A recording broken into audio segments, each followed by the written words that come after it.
لیکن یہاں آ کر مجھے اندازہ ہوتا ہے کہ یہ صرف ایک فوجی منصوبہ نہیں ہے۔ اس فورس کا اصل کمال ان لڑاکا یونٹس کے پیچھے چھپا ہے۔ آپ کا مطلب ہے وہ دوسرے یونٹس جن کا ذکر ہے، جیسے میڈیکل اور انجینئرنگ یونٹس؟ بالکل، یہی وہ چیز ہے جو اس سے ایک روایتی فوج سے ممتاز کرتی ہے۔ میڈیکل یونٹس کا کام صرف زخمی فوجیوں کا علاج کرنا نہیں ہے، بلکہ فوری طور پر فیلڈ ہاسپٹل قائم کر کے عام شہریوں کی مدد کرنا بھی ہے۔ اور انجینئرنگ یونٹس کا کام تباہ شدہ سڑکیں اور پل بحال کرنا ہوگا۔ جی، تاکہ امدادی سامان پہنچ سکے اور زندگی معمول پر آ سکے۔ یہ ایک قوم کی تعمیر نو والی سوچ لگتی ہے۔ اور اس میں ایک اور یونٹ کا ذکر ہے جو بہت دلچسپ ہے، سول ملٹری رابطہ ٹیمیں۔ یہ کیا کرتی ہیں؟ اور یہی وہ ٹیمیں ہیں جو اس فورس کے دوسرے ستون یعنی قانونی جواز کو حقیقت بناتی ہیں۔ دیکھیں، رفتار آپ کو زمین پر تو پہنچا دے گی، لیکن مقامی آبادی کا اعتماد اور تعاون ہی آپ کو وہاں رہنے کا جواز دے گا۔ تو یہ ٹیمیں فوج اور مقامی آبادی کے درمیان ایک پل کا کام کریں گی؟ بالکل، یہ مقامی رہنماؤں سے بات کرتی ہیں، ان کی ضروریات کو سمجھتی ہیں اور اس بات کو یقینی بناتی ہیں کہ فوجی کارروائیوں سے عام شہریوں کو کم سے کم نقصان ہو۔ ان کے بغیر ایک مددگار فورس بہت جلد ایک قابض فوج سمجھی جانے لگتی ہے۔ تو یہ فورس لڑنے کے ساتھ ساتھ علاج بھی کرتی ہے، تعمیر بھی کرتی ہے اور تعلقات بھی بناتی ہے، لیکن ان سب کو ہر وقت تیار کیسے رکھا جا سکتا ہے؟ مصنف کے مطابق ہر یونٹ کو 48 سے 72 گھنٹے کی ہائی الرٹ حالت میں رکھا جائے گا۔ یعنی حکم ملنے پر 2 سے 3 دن میں روانہ ہونے کے لیے تیار۔ جی، یہ ایک بہت ہی اعلیٰ معیار کی تیاری ہے جو مستقل تربیت اور بہترین ساز و سامان کے بغیر ممکن نہیں۔ ٹھیک ہے، تو ہمارے پاس یہ بہترین یونٹس ہیں جو 48 گھنٹے میں تیار ہو سکتے ہیں، لیکن یہ تیاری ایک جگہ کھڑے ہو کر تو کسی کام کی نہیں اگر بحران ہزاروں میل دور ہو۔ یہ تو ایسے ہی ہے جیسے آپ کے پاس دنیا کی تیز ترین فائر بریگیڈ ہو، لیکن وہ آگ سے آدھا ملک دور کھڑی ہو۔ مصنف اس فاصلے کے مسئلے کو کیسے حل کرتا ہے؟ یہ اس پورے منصوبے کا سب سے پیچیدہ حصہ ہے، لاجسٹکس، یعنی نقل و حرکت کا نظام۔ ایک بہترین فورس بھی اگر وقت پر نہیں پہنچ سکتی تو وہ بیکار ہے۔ کتاب میں اس چیلنج سے نمٹنے کے لیے ایک سہجہتی حکمت عملی پیش کی گئی ہے۔ سب سے پہلا اور تیز ترین طریقہ ہے اسٹریٹجک ایئر لفٹ، یعنی C-130 یا C-17 جیسے بڑے کارگو طیاروں کا استعمال۔ جی، جن کے ذریعے فوجیوں اور ان کے ہلکے ساز و سامان کو چند گھنٹوں میں پہنچایا جا سکتا ہے۔ یہ فوری رد عمل کی بنیاد ہے۔ لیکن ان طیاروں میں ٹینک اور بھاری توپ خانہ تو نہیں لے جایا جا سکتا، ان کا کیا ہوگا؟ اس کے لیے دوسرا طریقہ ہے بحری نقل و حمل۔ ظاہر ہے یہ ہوائی جہازوں سے سست ہے، لیکن بھاری سامان جیسے ٹینک، توپ خانہ اور طویل مدتی تعیناتی کے لیے ضروری رسد؟ بالکل، ان سب کے لیے ناگزیر ہے۔ بحری جہازوں کے ذریعے ایک بڑی اور پائیدار موجودگی قائم کی جا سکتی ہے۔ تو ہمارے پاس ہوائی جہاز ہے رفتار کے لیے اور بحری جہاز ہے طاقت کے لیے۔ لیکن کتاب میں ایک تیسرے طریقے کا بھی ذکر ہے جو شاید سب سے جدید ہے، پہلے سے موجود ساز و سامان کا تصور۔ جی، اور یہی وہ تصور ہے جو اس منصوبے کو حقیقت کے قریب لاتا ہے۔ اسے پری پوزیشننگ کہتے ہیں۔ اس کا مطلب ہے کہ دنیا کے مختلف اسٹریٹجک علاقوں میں دوست ممالک کے ساتھ معاہدے کر کے پہلے سے ہی ضروری سامان، گاڑیاں اور ہتھیاروں کے ذخیرے قائم کر لیے جائیں۔ اچھا، اس کا فائدہ یہ ہے کہ بحران کی صورت میں فوجیوں کو صرف خود وہاں پرواز کر کے پہنچنا ہوتا ہے، اور وہ پہنچتے ہی پہلے سے موجود ساز و سامان استعمال کرنا شروع کر دیتے ہیں۔ اس سے نقل و حمل کا وقت اور بوجھ ڈرامائی طور پر کم ہو جاتا ہے۔ ایک منٹ، یہ سننے میں تو بہت اچھا لگتا ہے، لیکن کیا یہ عملی طور پر ممکن ہے؟ مطلب کون سا ملک اپنی سرزمین پر کسی دوسرے ملک کا اتنا بڑا فوجی ساز و سامان رکھنے پر آسانی سے راضی ہوگا؟ اس میں تو بہت سی سیاسی پیچیدگیاں ہوں گی۔ آپ نے بالکل صحیح سوال اٹھایا ہے، اور یہ ہمیں واپس اسی قانونی جواز والے ستون پر لے آتا ہے۔ یہ پری پوزیشننگ صرف فوجی معاہدوں پر منحصر نہیں ہوگی، اس کے لیے گہرے سفارتی اور سیاسی تعلقات، مشترکہ مفادات اور بین الاقوامی قوانین کے تحت مضبوط معاہدوں کی ضرورت ہوگی۔ یعنی میزبان ملک کو یہ گارنٹی دینی ہوگی کہ یہ ساز و سامان صرف دفاعی اور انسانی بحرانوں کی صورت میں اور ان کی رضامندی سے ہی استعمال ہوگا۔ بالکل، قانونی جواز کے بغیر یہ فوجی اڈے سمجھے جائیں گے، مدد کے مراکز نہیں۔ تو لاجسٹکس کا یہ پورا نظام بھی فوجی طاقت اور قانونی معاہدوں کا ایک امتزاج ہے۔ اب جب یہ فورس بحران زدہ علاقے میں پہنچ جاتی ہے تو اس کی حکمت عملی کیا ہوتی ہے؟ کتاب میں ایک اصول کا ذکر ہے، پہلے ہلکی فورس پھر بھاری فورس۔ یہ بہت دلچسپ لگتا ہے۔ یہ ایک 2 مرحلاتی حکمت عملی ہے۔ اسے ایک ڈاکٹر کی طرح سمجھیں۔ جب کوئی شدید زخمی مریض ایمرجنسی روم میں آتا ہے تو سرجن کا پہلا کام طویل آپریشن کرنا نہیں ہوتا، اس کا پہلا کام خون بہنا روکنا ہوتا ہے۔ یہ ہماری لائٹ فورس ہے۔ اچھا۔ پہلے مرحلے میں سب سے تیز رفتار units, special forces, airborne کو بھیجا جائے گا۔ ان کا مقصد جنگ جیتنا نہیں ہوتا، ان کا مقصد حالات کو مزید بگڑنے سے روکنا، اہم مقامات پر قبضہ کرنا اور ایک محفوظ علاقہ قائم کرنا ہوتا ہے۔ لیکن کیا اس میں یہ خطرہ نہیں کہ یہ ابتدائی ہلکی فورس دشمن کی بھاری فوج کے سامنے کمزور پڑ جائے؟ یہ خطرہ بالکل موجود ہے، اور اسی لیے ان یونٹس کی تربیت اور ساز و سامان سب سے اعلیٰ معیار کا ہوتا ہے۔ لیکن ان کا مقصد دشمن سے ٹکرانا نہیں، بلکہ اسے الجھانا اور اس کی رفتار کو سست کرنا ہوتا ہے۔ جب وہ زمین پر اپنی پوزیشن مستحکم کر لیتے ہیں، تب دوسرا مرحلہ شروع ہوتا ہے۔ یعنی جب بھاری فورس پہنچتی ہے ٹینکوں اور توپخانے کے ساتھ؟ جی، یہ فورس پھر مکمل کنٹرول حاصل کرتی ہے، دشمن کی کسی بھی بڑی مزاحمت کو ختم کرتی ہے اور طویل مدتی امن قائم کرتی ہے۔ یہ حکمت عملی رفتار اور طاقت کے درمیان ایک بہترین توازن قائم کرتی ہے۔ تو ان سب باتوں کا کیا مطلب ہے؟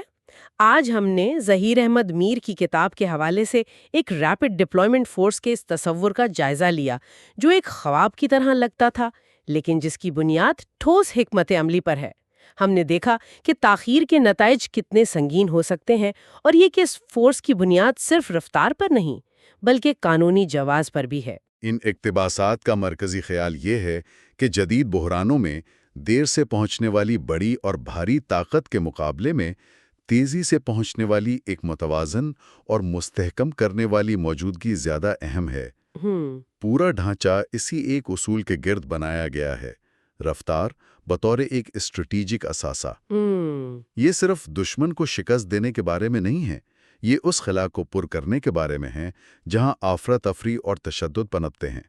یہ شہریوں کی حفاظت کرنے اور پائیدار امن کے لیے حالات پیدا کرنے کے بارے میں ہے۔ یہ گفتگو ہمارے لیے سوچنے کے لیے ایک بہت اہم نقطہ چھوڑ جاتی ہے۔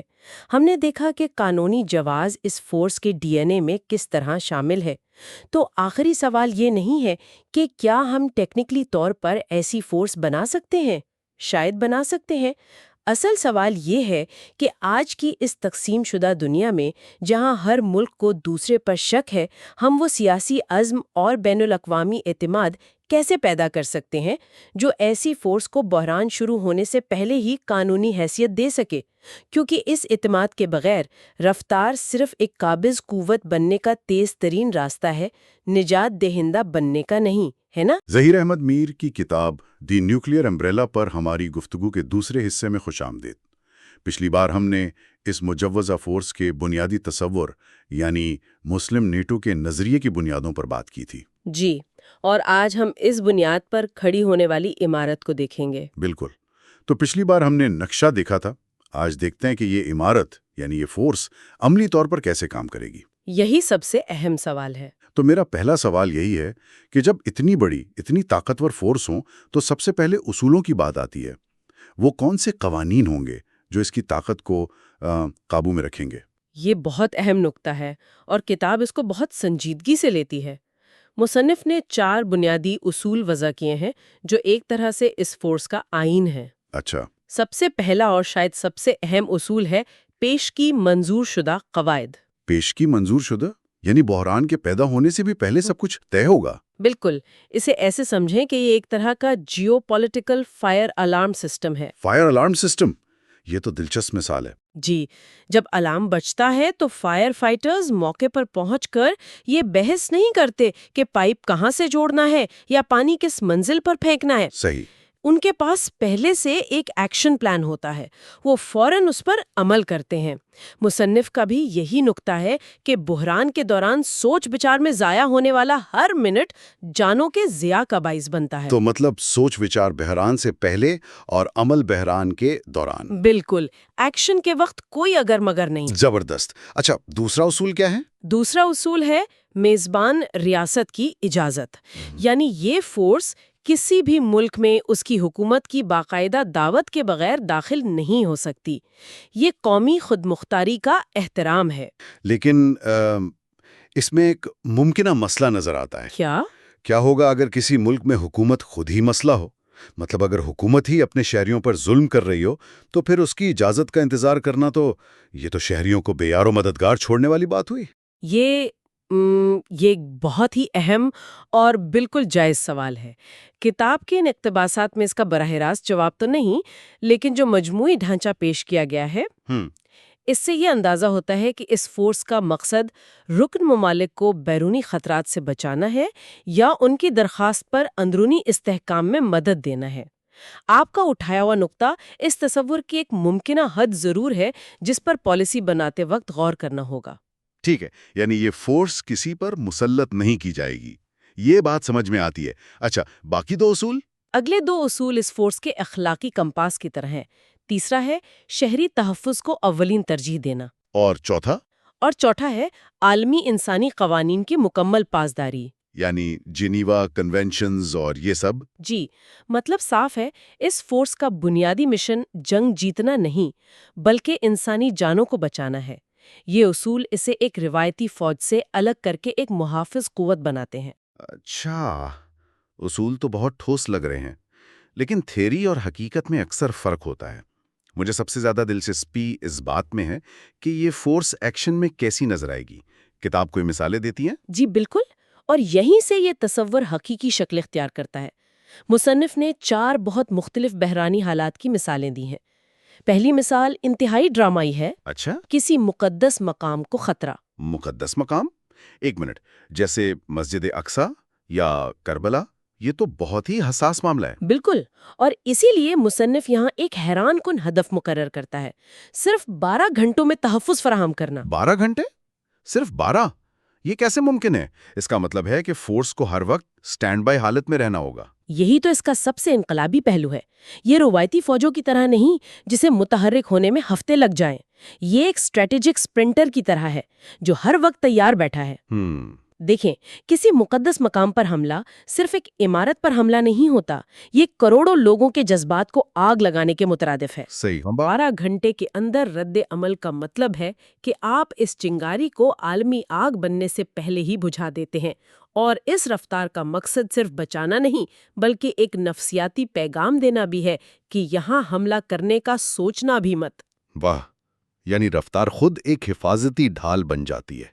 یہ تو واقعی ایک گیم چینجر سوچ ہے۔ دوسری مثال کیا ہے؟ دوسری مثال ہے اچانک پیدا ہونے والا سیاسی بحران جس میں اس فورس کا مقصد استحکام لانا ہوگا۔ استحکام لانے سے کیا مراد ہے؟ کیا اس کا مطلب یہ ہے کہ فورس کسی ایک فریق کا ساتھ دے گی؟ نہیں، بالکل نہیں۔ مصنف کے مطابق یہاں اس کا کردار ایک غیر جانبدار امن قائم کرنے والی قوت کا ہے۔ یہ آگ بجھانے والی ٹیم کی طرح ہے جو پہلے آگ پر قابو پاتی ہے۔ جی، یہ فورس متحارب گروہوں کے درمیان ایک بفر زون قائم کرے گی، اہم اداروں کو محفوظ بنائے گی اور ایک ایسا محفوظ ماحول دے گی جہاں سفارتکار مذاکرات کے ذریعے مسئلے کا حل تلاش کر سکیں۔ اس کا کام لڑنا نہیں بلکہ لڑائی کو روکنا ہے۔ ٹھیک ہے، یہ ایک طرح سے امن قائم کرنے والا کردار ہوا۔ اب تیسری مثال تو بالکل ہی مختلف لگ رہی ہے، قدرتی آفت۔ جی، اور مقصد ہے فوری طبی امداد۔ تو یہ ایک جنگی مشین کے ساتھ ساتھ ایک بہت بڑی انسانی آمدادی تنظیم بھی ہے۔ بالکل، اور یہی اس فورس کی اصل طاقت ہے۔